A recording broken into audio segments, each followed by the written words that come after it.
یو جذب دی، بل وجد دی، بل تواجد دی. وای جذب منو، وجد منو او تواجد هم منو، خو په هغه اصطلاح منو کوم چې فقهاو ورته شروط ایښي دي، پلان بنوي، بستان بنوي، دا بنوي. بیا وایي چې دغه شروط پکې نیستي وي، یا خلک تصویران اخلي یا ویډیو کوي او یا نور خرافات پکې وایي کوي. ما ته وایي تاسو دغه تواجد ته څه وایاست؟ زما معزز وروره وجد و تواجد و جذب دغه دوه کې اتفاقي مسله ده چې یو جذب دی یو وجد دی. هغه د انسان تر اختیار وتلی عمل دی، غیر اختیاري عمل دی. نو بس هغه انسان موږ معذور بولو، بس یو وارد الهي دی، د رب العالمین په فیض کې غرق وي، د انوارات ورباندې غلبه وي. نو که وژاړي او که یو غږ ځینې وسي نو ملامت یې نه ګڼو. او یو بیا تواجد دی. تواجد خو نو دې ته ویل کېږي چې یو سړی جذب نه وي، وجد نه وي ورته راغلی، د هغسې بس د تواجد چمونه کوي، د جذب چمونه کوي، د وجد چمونه کوي. په دې کې بیا درې نظره دي. یو نظر دا دی چې د بعضو فقهاو نظر دا دی، لکه د امام غزالی صاحب او د قاضي ثناء الله فانیفوتي صاحب او د حافظ جلال الدین سیوطي صاحب، د دغو درو د نوع علماو نظریه دا ده چې تواجد هم جایز دی. او یو بیا نظریه داسې ده چې هغه د صاحب د رد المحتار والا ده، یا د علامه کمال باچا ده، یا داسې نور علما ده، هغه بیا د تواجد نه دی قائل. نو ښه خبره دا ده د دواړو علماو په مابین کې تطبیق دا دی چې تواجد تقریبا اقسام لري. یو قسم تواجد دا دی چې سړی په وجد کې نه وي راغلی، خالص پورته غورځي، دا یوه طریقه ده. دومه طریقه دا ده چې سړی په وجد کې نه راغلی، کیغې وي، بغارې وي، چیغې وي، دا دومه طریقه ده. درېیمه طریقه دا ده چې سړی ته خو ژړا نه راغلی، خو سړی مغزی رب العالمین ته کوږ ونیسي، د ژړا چم وکړي. دغه درېیمه طریقه تقریبا تطبیق دا دی، پورته غورځېدل، چیغې وهل د کس ته ناروا او ناجایز عمل دی. دا پر نظریه د علامه کمال باچا او د رد المحتار د ملا صاحب.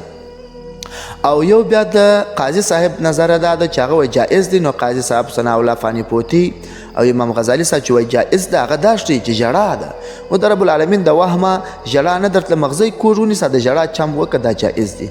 پرته له ژړا پورته غورځېدل او دا کول دا ناجایز عمل دی. او بله مسله دا ده چې ته په هغه مجلس کې کامري تصویرانې، نو د وجد و د تواجد داسې مسله ده جناب، که جذب دی که وجد دی، د هغه شان دی چې پر هر چا باندې راغلی وي. موږ ورته تپوسونه کړي دي، موږ په دې کار کې تجربه یو، زموږ تقریبا د کلو څخه خانقاه او دربارونه دي، نو خلفا مو دي، سالکان و موردان دي. دا یو داسې حالت دی د جذب یا د وجد چې کله هغه شخص ته د وجد حالات راسي. مثلا یو شخص په وجد کې راسي بس ژاړي، اوښکې راتویږي، بل سړی په وجد کې راسي بس الله جل جلاله ډیر وایي. دا د وجد طریقې دي.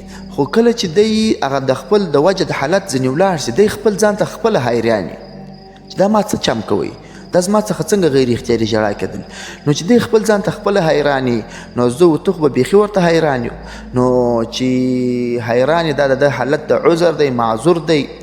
نو چې معذور دی دې حالت کې بیا ویډیو کول، دې حالت کې بیا فلمداري او عکاسي کول، دا تر دې چې لا د تصوف نوم بدنام کړي، تر دې تېره چې لا د تصوف کور خراب کړي، آباد خو یې ولایقه کړي.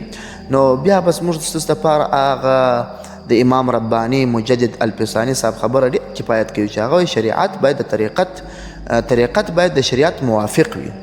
البته امام غزالی صاحب رحمه الله یو احیاء الدین کې یو ځای دا لیکلي دي، هر هغه وجد، هر هغه جذب، ګوره چې وجد هم وي، جذب هم وي، خو چې غیر اختیاري وي، خو چې د شریعت مخالفت پکې وي، موږ ورته وایو دا وجد د شیطاني دی، دا جذب د شیطاني دی، دا ورود درته شیطاني دی.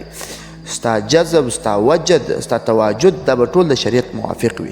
نو د تواجد کې مسله دا ده جناب، که سړی چیرې د کس څخه ځان را ټینګ کړي، ژړا نه ورځي، الله ته مغزی کوږ کړي، پروردګاره ما ته خو ژړا نه راځي، زما په زړه کې ستا وهم و ترس راولي چې ژړا راسي، یا د ژړا چم وکړي، پروا نه لري، پورته غورځېدل، چیغې وهل، یا داسې لکه دا اوس چې معاصر دا ویډیو پر نیټ باندې ګرځي، دا ما خو جواز نه دی لیدلی، نورو پر چا باندې ردم نه لرمه.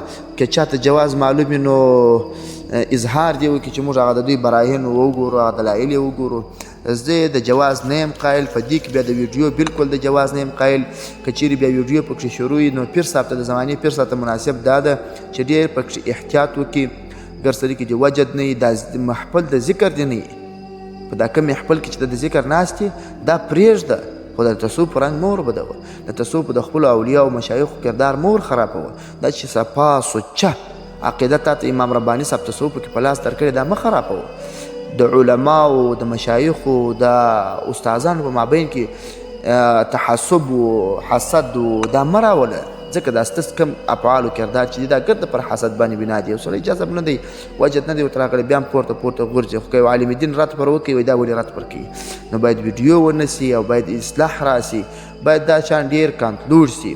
ځکه چې بیا پر خو هغسې ته مولانا اشرف علي تهانوي رحمه الله یو ځای لیکلي دي چې هغسې پلت صوفي بیچاره همیشه ماتهم ہے، همیشه د تصوف والا باندې خلک اعتراضونه کوي. او بیا دلته تصوف کې هم داسې خرافات ګټي چې کله د جذب په نامه، کله د وجد په نامه، کله د توجد په نامه باندې عبارت چې د هر څه کول بس ماسې نوم د جذب ورکول. دا کمال نه دی. هر جذب، هر وجد، هر توجد چې د شریعت مخالف ولو که غیر اختیاري نو دا شیطاني وجد و جذب دی. والله اعلم بالصواب.